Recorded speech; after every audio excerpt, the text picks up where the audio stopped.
Yeah, that's consistency right there. Consistency is Yeah. king. Talk about it with Franjez. Today's special guest is a recording artist from Queens, New York. Today's guest is Ben Bacardi. What's up, everyone? Thanks for having me. Absolutely. Thanks for coming all the way from Queens. Appreciate it. Absolutely. How you doing today? I'm good. It's a hot day out, for sure. One of the hottest days of the year, but Yeah, it's nice in here. Happy to be here. it really is. It really is hot outside. So let's jump straight into it. Where were you born? I was born in Fresh Meadows, Queens, which is part of Flushing, Queens. You have like Pominock, you have Fresh Meadows, you have Flushing down Main Street area, and Fresh Meadows is more like kind of like on the border of maybe say Bayside and Whitestone, kind of like, or and Hollis as well. It's kind of Nice. like on the border of those places. All right. Tell us a little bit about your childhood. What kind of kid were you? What were you into?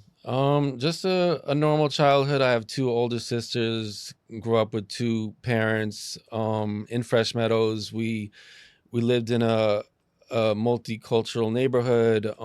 It's just a different time in the 80s, I'd say, when you could play outside till 10, 11 o'clock at night and all different types of sports. Just not too many worries. You didn't know if you were rich, you didn't know if you were poor. Just just enjoyed. It was a pretty good childhood, I'd say, for sure. But what is it? Is it like middle class? Yeah. So fresh. If you have a house in Fresh Meadows, you're upper middle class. And now if you have a house, you're probably above upper middle class because real estate has gotten so expensive in those areas. But in the Fresh Meadows area where we lived in the development where you had duplexes, you had 3-story buildings, 13-story buildings, and it was rent. It wasn't, we didn't own at that time until my parents, they moved out from there to Bayside, which is the town over, when I was about 15, and they bought a house there. For the first 15 years, I shared a room with my two older sisters. So, and they're 7 years older than me. But that's all I knew, so yeah, of course. it wasn't like, it wasn't different, but I was definitely happy to get my own room and have my own space when my parents moved at that time. Absolutely. You learned a lot about females, I bet. For sure. Mm-hmm. Yeah. Oh man, has that helped in your dating life? You get to know the personalities of females and the emotional side of them by having older sisters, and what kind of men they like and what kind of men they don't like. You could definitely get an advantage on tips of in that. I don't know for sure if it helped me in my dating life, because at the end of the day, you kind of like decide who you want to date yourself not based off of your sisters, but they had some good influence on me in that state. Good. Yeah. So you said sports. What sports are being played in this neighborhood? Handball, basketball, softball, baseball, punchball, football. Behind every apartment or building was a huge field, right? So you had manhunt, water sports, basketball courts, Nice. football, all different types of sports we played all the time. There were a schoolyard over there, 2 blocks down, a schoolyard 2 blocks this way. So anywhere you went, there was always some kind of sports going on. Nice. So tell us a little bit about the house. What food is being cooked in the house and what music is being played in the house? So my parents, my mom, she pretty much cooked, I'd say, traditional, maybe American food, a lot of chicken. In the summer, barbecues, my dad would cook barbecues, roast beef, cold cuts for lunches, with bread and eggs in the morning, sometimes on the weekend, but mostly just cereal. Nothing too spicy or out of the ordinary. I married a Spanish woman, and she has a lot more flavor in her food and more diversity, as opposed to when I grew up. It was a lot more bland, less salt, Damn. which it could be less flavorful, but it also can keep you from getting high blood pressure and a lot of cholesterol too, which was good for growing up. I was always really skinny, a lot more skinnier than I am now. Really, You're eating too good now. real tall and skinny. But yeah, I didn't have any meat on me. Nice. Yeah. What was your second part of that question? The music played in the All right. house. So the music.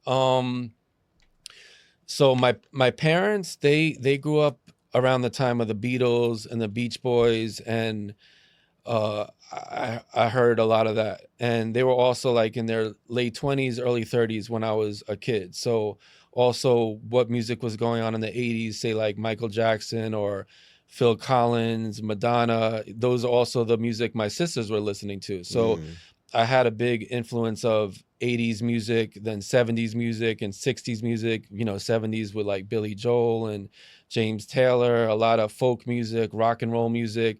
And but as well as diversity with, we grew up in New York, so you had Z100, that played everything that was just top 40.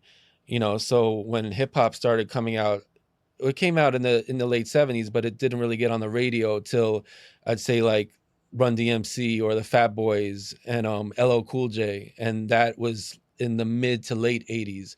And I was a big avid listener of the radio. So, I had my Walkman, I had tapes, I made mixtapes for myself when I was like 8, 9 years old in the late 80s. Nice. So but I had on those mixtapes what was current, not the Beatles and what was older at the time, but Aerosmith, Bon Jovi, LL Cool J, Run DMC. It was then you had Lisa, had a different mix of whatever's going on in New York, because New York had so much diversity of music at the time, for sure, and I liked a little bit of all of it. Could you explain to the people the process of making yourself a mixtape? Yes. All right. So you had a double cassette deck, and you put a tape in there, a blank tape, where you could buy a selection of different blank tapes at the store, Maxwell, TDK, whatever. Usually you want to get something in high definition because that had a better sound than a normal definition, right? You put it in there, and then you might say you're waiting for Walk This Way by Run DMC. Is a good chance it might come on either once an hour or once every 2 hours based off of the show that's playing on the radio. And there's commercials. You got to sit there and wait, and you want to get it from the very beginning, because if you're making your mixtape and sometimes the DJ might talk for like 30 seconds all the way into the song until the song starts, you're like, oh, I missed the whole intro, and you're not going to want that if you want it for your tape. So it could be a process and a skill of like, you get your monthly tape for yourself and you want to have those songs good, like you got it from the store, but it's free, and before then, 7, 8 years old, you don't have money to buy anything at the store. So you're taping songs from the radio. And I still have a lot of those cassettes of a whole tape just off the radio. And you wouldn't know, and then you got to know when they're going to end the song. Because once they start talking, you don't want to have that as a recording either, because you can't delete it. So, or you got to rewind it and then throw another song, right? It's a process, and I'm happy you asked me that question, because I haven't thought about that process in 30 years, which is a cool. Wow. It was cool good times, Yeah, for sure. It is. If you have some commercial at the end, you just have to rewind till that part and then record it, record the next track right there. Yeah, it's definitely work. So, do you remember the first song you got on there, or? I can't say I remember the first song. I was definitely in like 86, 80s. I was into like Whitesnake, Bon Jovi, more hard rock. I would say hard rock was my first love of before hip hop. So you had Bon Jovi, Whitesnake, Poison, Skid Row, Guns N' Roses, and that was more of what I listened to. So I'd say Slippery When Wet was Bon Jovi, and I liked music before then, like Michael Jackson. Thriller was huge, but I was too young to like really have that. I just heard it playing around. But Bon Jovi and I'd say Skid Row, Guns N' Roses were like the first in the late 80s, were the first artists that I really was able to record and actually have like a copy of their cassettes. Nice. As well as Aerosmith and Run DMC, Raising Hell came out like 86, 87. That was one of the first tapes I remember buying also. Nice, Yeah. nice. So let's move on to junior high school years. What are those years like? What are you into? What are you not into? Definitely into girls, puberty, still playing basketball in the neighborhood. In junior high school is when I actually started recording. There we go. Yeah. So Tell us about that first time. so that was also is a similar process to recording songs from the radio. So what we did was we had a double cassette and we had a microphone that you put in the aux cord, and you had we at that time I was buying tapes, cassette tapes in from music stores, from the malls and stuff. So you would have, say, an instrumental of Redman, right?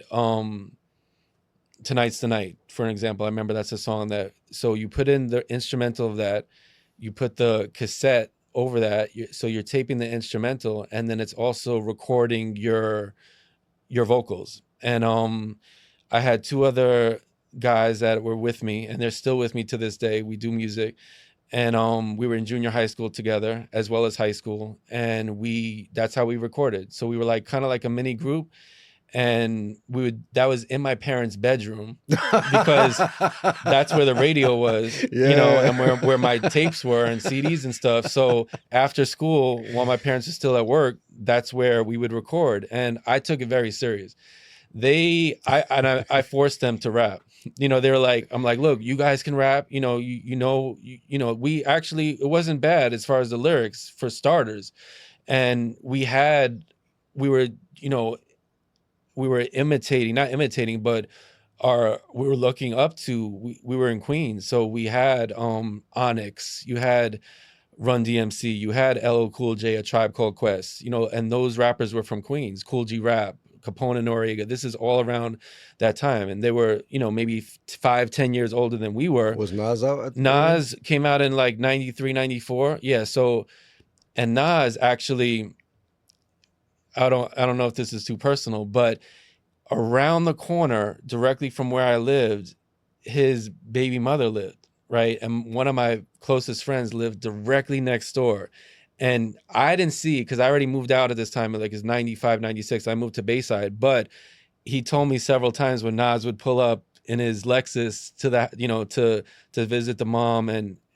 So yeah, so we definitely had, and Nas was when Nas came out with Illmatic, that was like, all right, we need to step our rhyme game up because we're rhyming okay. But, so my friends, their Redman was like their number one, like, and Wu-Tang was like my number one, Wu-Tang Clan, even though they're not from Queens, but anybody that came out with hip hop, doesn't matter where you're from. Talent's talent. Yeah. So I loved Wu-Tang. And we started writing, and so we started doing the recording process there. And we met others from the neighborhood who were a few years older than us that are still with us to this day, who would not only record, but they had a 4-track in their house, and they were able to make beats from the computer. So Nice. We started then, high school years, recording on the 4-track at their house, and recording original songs, with original beats, and started to get better. And we did that for a few years until after high school, we're like, oh, there's studios. We could actually go to a professional studio. It costs money, but if we go to a studio, it could sound way more professional, and they could edit and mix it and master it. And that's where we got from there. Nice. Yeah. Very nice. So you graduated high school? I did. Good. Barely. You did. Yeah, That's I did not. High school was a strange time. Like, I had my friends from, some friends in school, some friends from the neighborhood, but I was never like a great student. And so I didn't really enjoy school. I wasn't doing well with the grades, but I knew that if I wanted to do some kind of job, I knew graduating is important, or so they say, so I did get my diploma, but it was just like barely. And then after that, I took a few college courses at Nassau Community College, but it was with no major, it was more like liberal arts. So it was just going there to see if you could figure out what you wanted to do. And I didn't figure it out. So I never really, from there on, not there on, but after that, I didn't really have a specific career or anything like that. I wish I took school more seriously, actually. Yeah. Well, what's going on music-wise throughout the college years, and you trying to figure it out? I continued to do the music. Actually, when I was in college, there was a fashion show. I was taking fashion for a class, and there was a fashion show for the school, and I was in charge of the music. And I had one of my songs that we recorded at that time as like a song that for some of the models to walk down the runway, which was a pretty cool experience. But at that time, we were just recording in hopes of, at that time you needed to either, you had to make a demo, right? So you had to make a demo of 3 to 5 songs of like your best songs and try to get it to the radio station, or you had to know someone that was in the music industry that can get it to someone at the radio or get it to someone that knows someone at a record label. And you had to also be super nice. New York had in the 90s, late 90s, also even the early 2000s, you had your 50 Cents, you had the Nas's, the Capone and Noriegas, Lost Boys, and these are all in Biggie, Jay-Z, this, all these rappers. And it's like, so Jadakiss, the Locks, from out here, Yonkers. Absolutely. So these are the rappers that you had to compete with if you wanted to get a record deal. You had to either be somewhat way different than them, or most likely sound something like them, where they could say, in the industry, we could maybe sell, what you have. And we tried a few attempts, for record deals. There was a very popular DJ who he produced Brooklyn's Finest for Jay-Z and Biggie. And he passed a year or two ago. His name is escaping me, but I'm sure if I look back, so we had an opportunity to go to the studio and do like a audition for him. And what was the name of the song he produced? I'll look it up. It's called Brooklyn's Finest.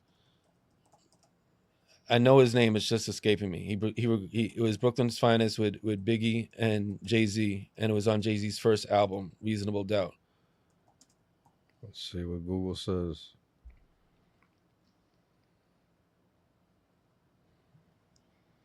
That's it. DJ Clark Kent. DJ Clark Kent. So DJ Clark Kent, he did songs, I believe, with Biggie, Jay-Z.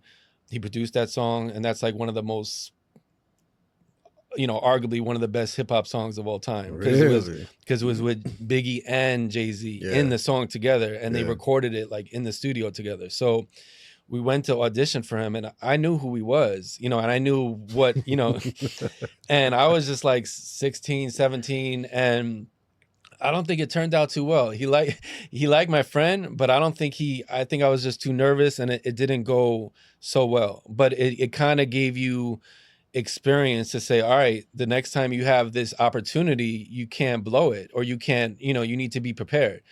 And so from there, we kept recording, but it was like you couldn't just do music 24/7, because if you're not getting paid from it and you're not getting a record deal, you have to work, you gotta live your life. You're a starving artist. Yeah. So we always continue to do music, but sometimes I'd say that the disappointment of maybe doing a demo for a few months, in the hopes of, all right, we're going to give it to this producer or this record label, and then them saying, maybe being not interested in it. Because back then you couldn't shop your record to every label like you can now. You don't have the opportunity to reach out to anybody on Instagram, where you can do that now if you have the right connections, or if you know someone that knows them, you could do that. But when you don't have those resources, and you have to either just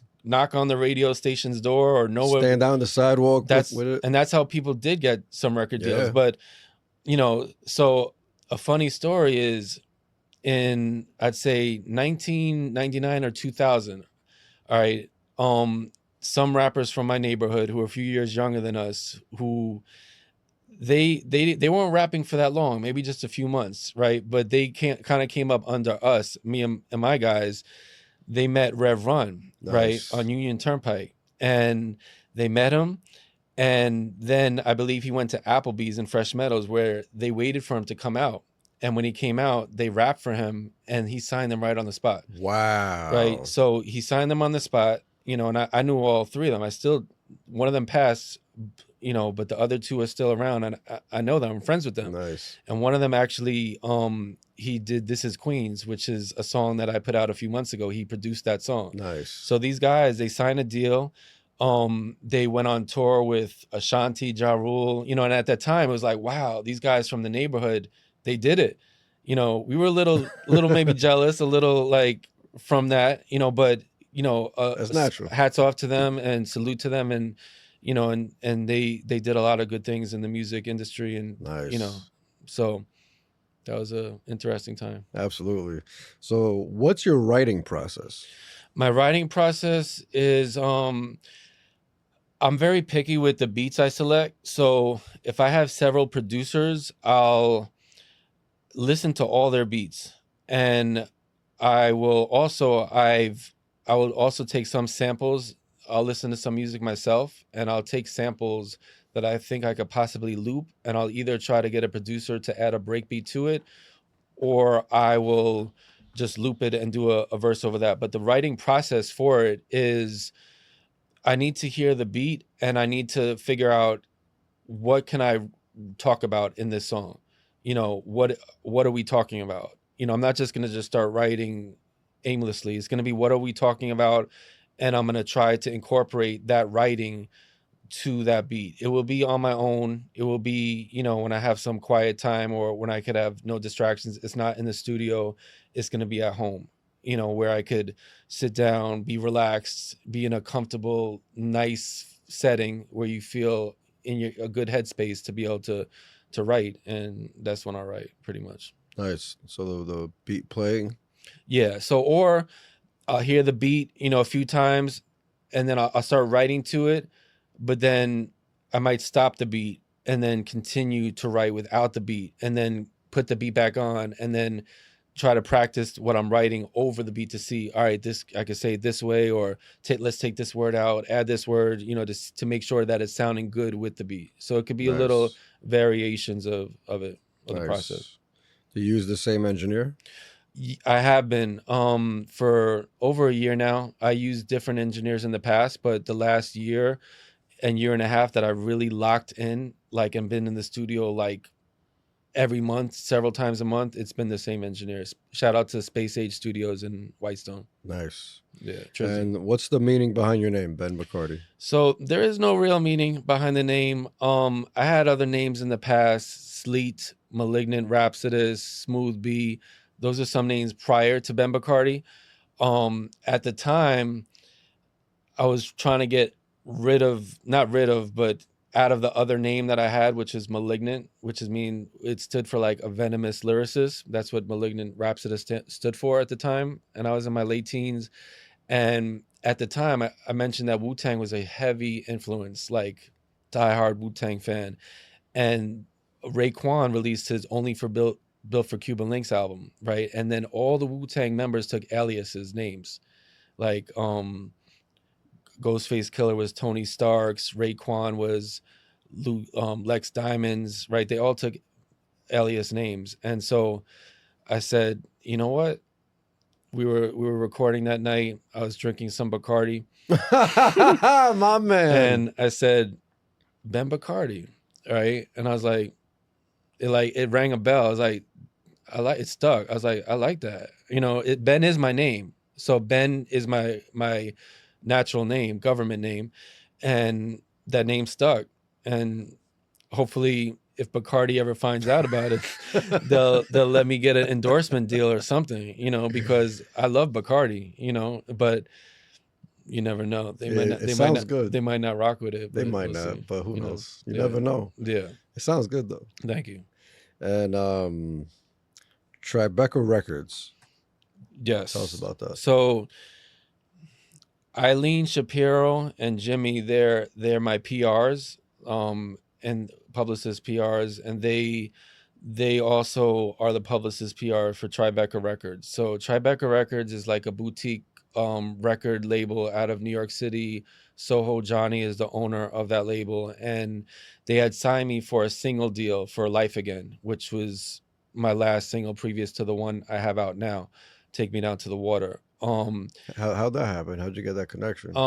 So with them, shout out to Sunny Dew, who's also my PR. She has a lot of connections in the hip hop industry, Latin industry, and she is friends with Eileen, who she kind of like connected us together. And a lot of my music, fortunately or unfortunately, it doesn't have your typical hip hop sound, right? I don't look like your typical hip hop artist where either, fortunately nowadays there's so much diversity, but my sound isn't your boom bap, 90s sound, and it's not your trap sound from today. It's not your drill sound. So sometimes trying to pitch my music to Hot 97 or 105.1, they're like, this It's doesn't. not what we're playing, Right. Because unique. How Exactly. would you explain it? So how do I explain my music? Yeah, describe it, explain it. I have influence from and as well as the production that I choose has influence from 60s, 70s, 80s, 90s,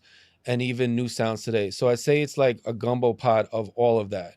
And I don't want to have a specific type of sound, meaning, but I don't want to say that my sound is rock and roll and salsa and hip. It's not that, but it is a hip hop sound because all of my music is hip hop oriented, but the production is different, so you might have This Is Queens, which is a straight hip hop boom boom boom type of sound. But then my first single was Yo Gabba, which is taken from the show Yo Gabba Gabba, which has the closing theme song in the background, which is a children's show, right? And then you have Life Again, which has an electronic dance beat to it. And, they did well. This Is Queens has 50,000 streams on Spotify, and Yo Gabba has 40,000 streams, and Life Again is up for an award at the Josie Awards coming in November. Yeah, I have it on my list here. Yeah, but it's just the sound is different, and so fortunately with Spotify, with so much lanes of streaming, and kids today, even they're listening to stuff on TikTok and YouTube that's from the 50s and 60s, and like, oh, check out this new song. Yep. I'm like, I heard that song when I was in my mom's stomach, so music is timeless. If it's good music, it's good music. And I don't want to fall into the category of like, your song is not like New York 2025 hip hop. We're not going to put that on the radio station. All right, I'll put it on YouTube. I'll put it on Spotify, and I'll find my own fan base for that. And now kids in Germany and Brazil and all across the world, they're listening to my music because of Spotify, because of YouTube, where back in the days, you can only listen to what was on the radio station. And that's not the case anymore. Radio doesn't dictate what's hot and what's not. So how are you reaching all of these people? Is it the PR team you have? So the PR team helps with, I'd say, digital magazines and podcasts like this definitely help. And thank you for having me. My pleasure. You could have an audience that has nothing to do with hip hop or has nothing to do with my type of music, but they might have never heard of me. But now watching this show, they might, but also as an artist today, you have to really, really promote yourself. You have to be on Instagram, TikTok, YouTube. You have to put out content regularly, and not just your music. You have to put out content that people will get interested in who you are, which is difficult because before it was just, how good is your song? What does your song sound like? What do you look like? And if we can market you and your music is good, people will buy it. But now it's more of like, how many views do you have? How many followers do you have? What could make people listen to what you're showing in 3 seconds? It's difficult to navigate, but it's challenging, which is also fun. Yeah, it is fun. You just got to go with the times. Yeah. So tell us about the Josie Music Awards. So the Josie nominated for Song of the Year, Life Again. For hip hop, yes. Thank you. Josie Music Awards is something that I wasn't even aware of so much. Me either. But the PR, Jimmy and Eileen, who work with me, Nice. they also they supposedly the Josie Awards has been around since 2015, and it's one of the biggest independent music awards shows. Wow, that's dope. Like, period. And it's taking place in Nashville, Tennessee, November 2nd of this year. And you know, people who are in the independent music circuit, they know about it, because when I speak to some other musicians, they're like, oh, you know, that's good, you know, that you're nominated for that award. Nice. So supposedly there was like 50 to 70,000 submissions for like the category for hip hop, and out of 4, you know, selections, I was chosen. My man, that's amazing. Thank you. You know, so whether I win or lose, I'm just happy to be in the category. Nominated is great. So I plan to go down there, you know, make a weekend out of it, meet some people, network, and who knows, you know, but I'm happy to be a part of it. You been there before? No, I've never been Me there either. before. It's known as a music city. Yeah, I heard there's a lot of bands, a lot of big night scene. Yeah, I always hear bands and live music and stuff like that, country. I never hear much about hip hop. Yeah, so you mentioned country. I do know that Nashville is known for like a lot of country labels.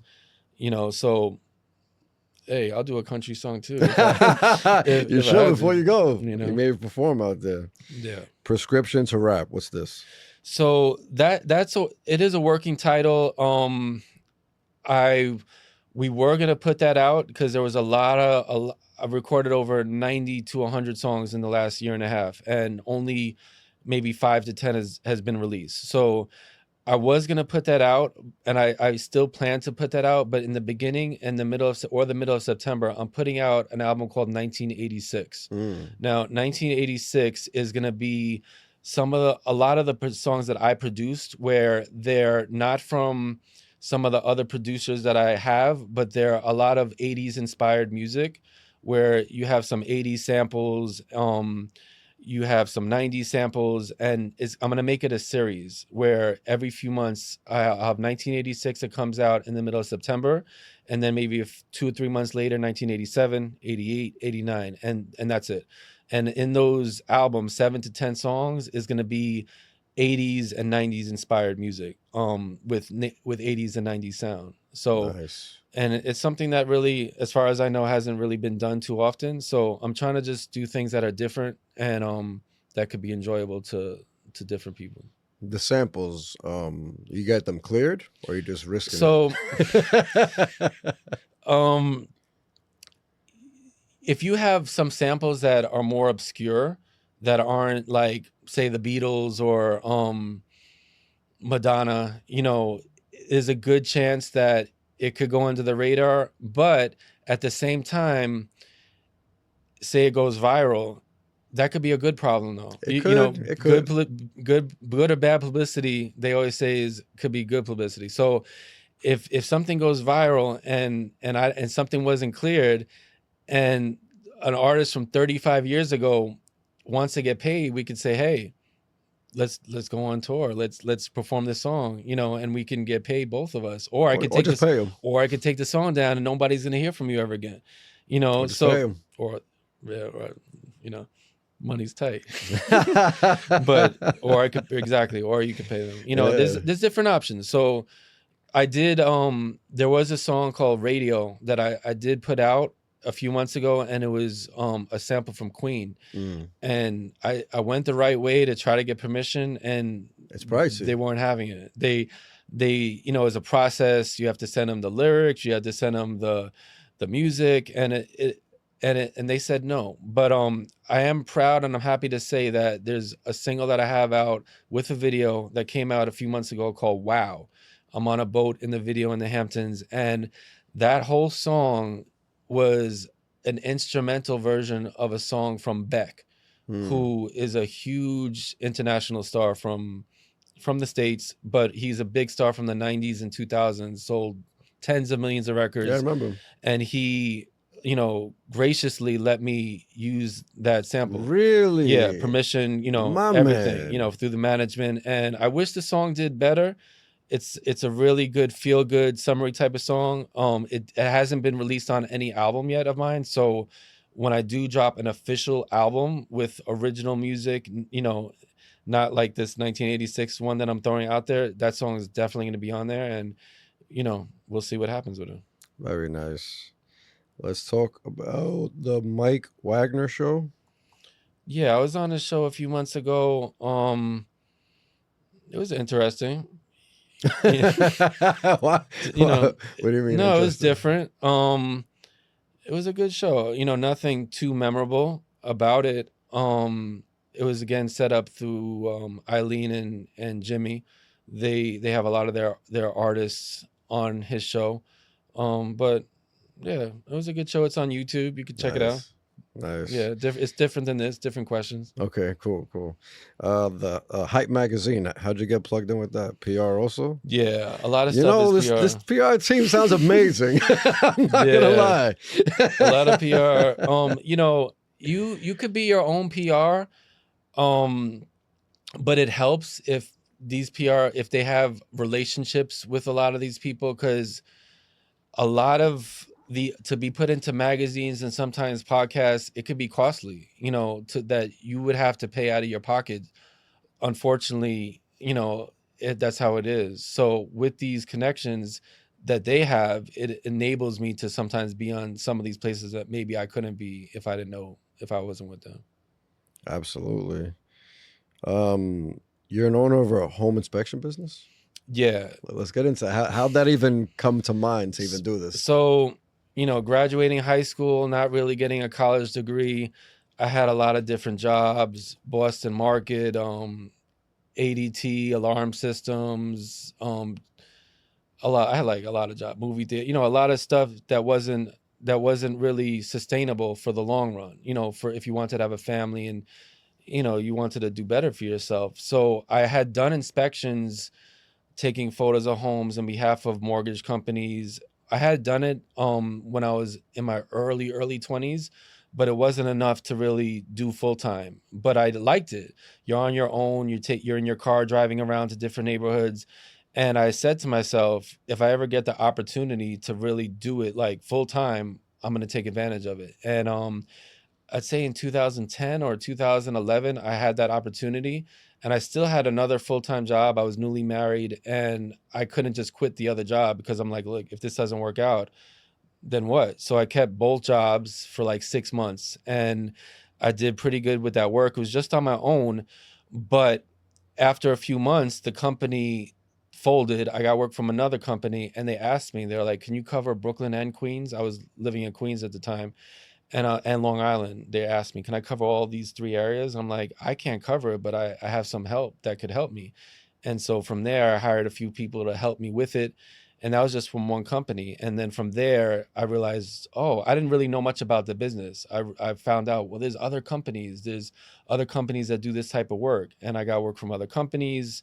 Then we expanded to all of New York City, all of Long Island. We were even in Westchester at one point, other states, and that's how it went. It was a lot of trial and error, and I'm still learning a lot from it, but it's good. It has its good parts and bad parts to it. What do you need to do that? Do you need a license or anything? No, so it's not the kind of inspections where, say you buy a new house, you need an inspector to come in and check out the whole house and make sure it's up to whatever Code, file, yeah. code. These are mostly the kind of inspections where you're either inspecting a commercial building to make sure that everything is good in the building. We also do merchant side inspections to verify the merchant really exists, or Mm, primarily what we do is residential, where we're inspecting a lot of homes that are in pre-foreclosure. So if you don't pay your mortgage for maybe 3 or 4 months and the bank can't get in touch with you, some of these banks are in other states, other countries, they'll hire a company like mine to take photos just to verify, is the house there? mhm. Does people live there? What's the condition? And unfortunately, because of the economy, whether it's good or bad, a lot of families are in this situation all across the country. And so this work is in every part of the country, but we're Man, primarily in New York. nice. Let's move on to your top five favorite artists. My top five favorite artists, if you see my shirt, I got two of them on there, is Jay-Z and Notorious B.I.G., Nas, Billy Joel, and the Wu-Tang Clan. Nice. Very nice. What do you think is the next move to take your music to the next level? I think the next step to take my music to the next level I would love to get a strong fan base that will really just enjoy whatever type of music I put out. And if I want to be on a tour, or to be at a show, or put out an album, they will want to purchase it, and I want to get there. I don't really necessarily need to be on a specific record label. I'd rather be independent, but I want to build up a fan base where they want to hear Ben Bacardi's music. They want to be invested in what I'm doing. And if I could do that, that would be taking it to the next level. Absolutely. What religion do you practice when you were a kid? We practiced, my parents were Jewish, and then they converted to be Jehovah's Witnesses. And that's the religion I was raised, and I'm still practicing. Yeah. What's your relationship with God? My relationship with God,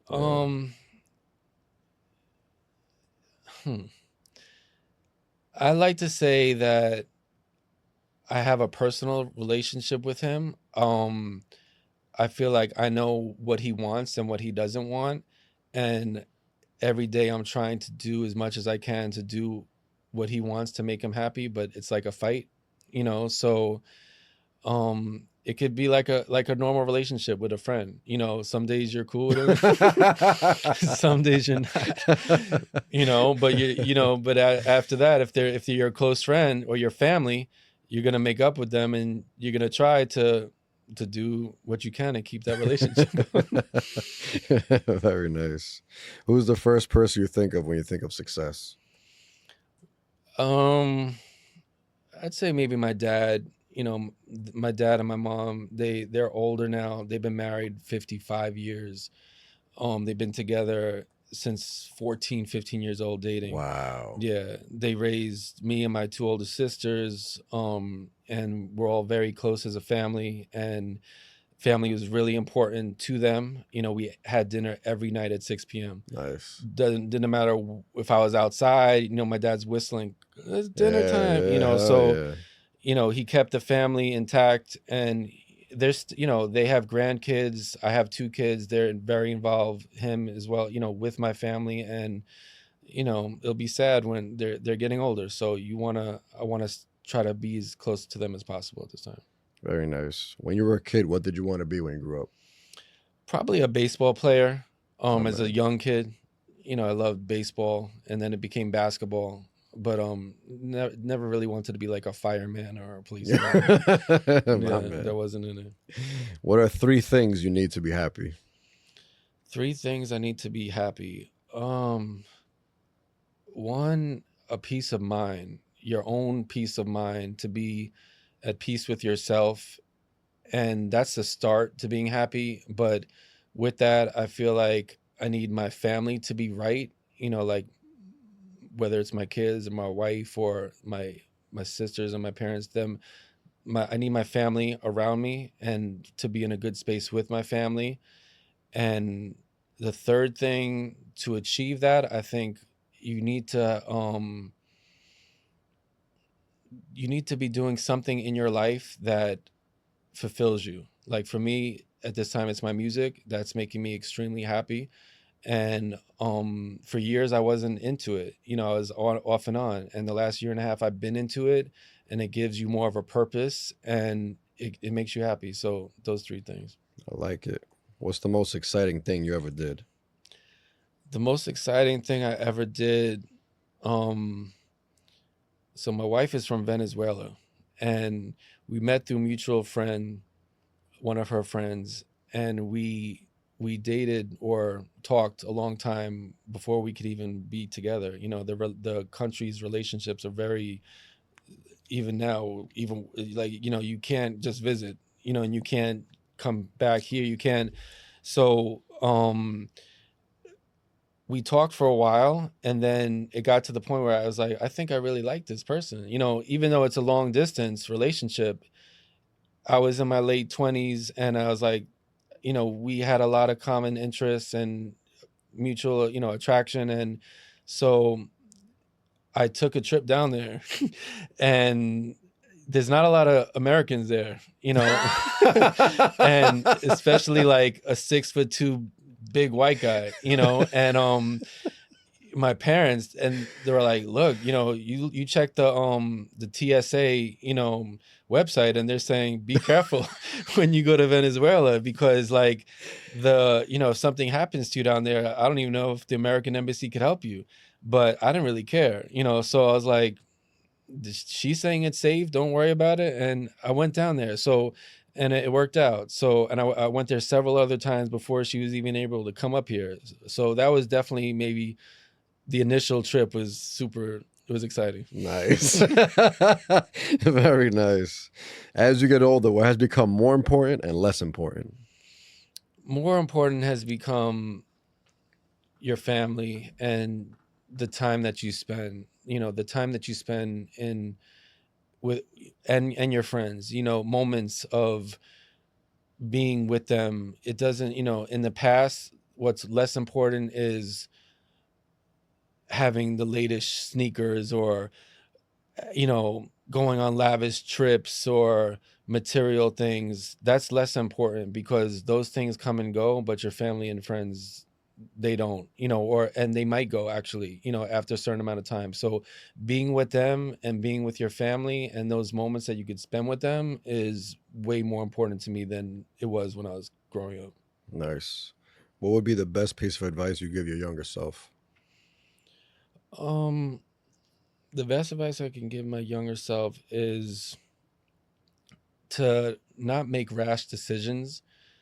Think things out very, very well before you make an important decision. They say in a day we can make like 3 million decisions, that your brain does, whether it's minor or major, but major decisions in your life, relationships, jobs, just, also, if your temper, things that could really change your life in a matter of seconds, take your time and think about those things before you do them, because they could change your life. That's what I would tell my younger self. Nice. Anxiety and depression. You have anything to say about this? Yeah, I've dealt with anxiety and depression throughout my late teens, throughout my adult life.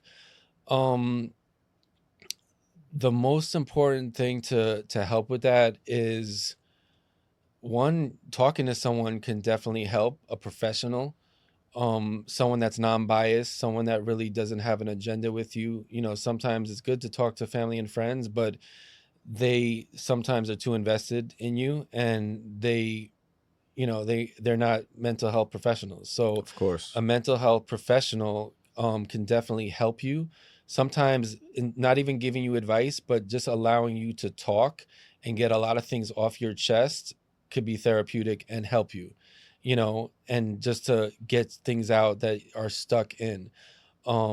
As well as sometimes you might have to take some medicine, whether it's a glass of wine, or My man. whatever it is, to take the edge off. That could be your mental health helping. So, therapist. You think everybody should Yeah, as give a well as therapist a try? stuff that makes you happy. Like, this music is my therapy.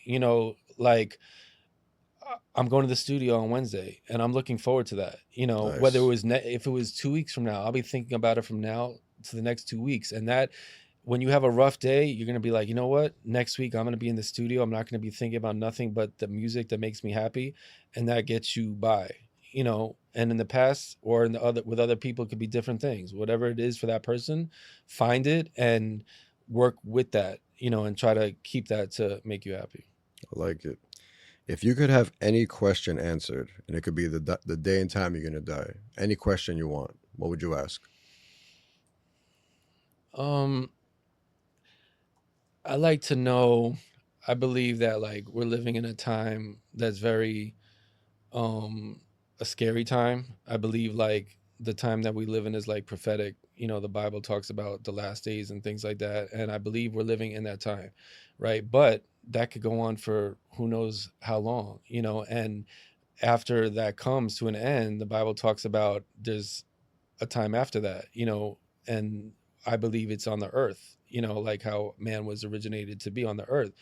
And supposedly from the Bible, not everyone's going to make it there. And I would like to make it there with my family. If I could find out if I'll be there with my family, that's something I could have that answered. Or if I'm not going to be, if there's something, Yeah. if I could change Either way. something to make sure I could be there, that's something maybe I'd like to know. Nice. If you had one law everyone on earth had to follow, what would it be? Wear deodorant. I like that. Do you have any regrets? I don't have any regrets. I feel like a lot of things you do in your life, whether you look back on it and you might think like that was a huge mistake. There's things I'm going through now that just in the last few months that are maybe financial decisions you made wrong, put you in different places. I feel like they're all learning experiences that can help you grow, and if it's really even bad, can make you stronger. So, and if you didn't go through those things, you might have not learned, and you might not be as strong as you are today. So, no, I don't have any regret. Absolutely. Outside of the music, outside of even your family, what are your overall life goals?